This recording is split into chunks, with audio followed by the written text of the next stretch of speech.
اجتماع عاجل بين فوزي القجع ومحمد وهبي بعد الإقصاء من المونديال وتفاصيل حارقة جدا فانتظروه.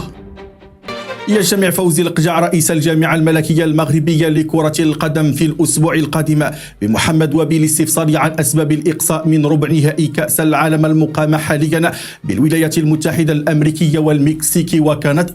هذا وكشف مصدر مسؤول أن فوزي القجع رئيس الجامعة الملكية المغربية لكرة القدم سيتواصل بتقرير مفصل عن المشاركة المغربية بكأس العالم. وأوضح المصدر ذاتها أن الاجتماع سيكون مناسبة للحسم في برنامج المنتخب الوطني المغربي لإشارة شتنبر القادم الذي سيخوض خلاله الأسود التصفيات المؤهلة لكأس الأمم الإفريقي التي تستضيف أوغندا وتنزانيا وكينيا في يونيو ويوليوز القادمين من السنة القادمة. يشار إلى أن المنتخب الوطني المغربي لكرة القدم أقصي من ربع نهائي كأس العالم بعد خسارة يوم الخميس الماضي ضد المنتخب الفرنسي ب2-0 من توقيع كليان بامبي وعثمان ديمبلي.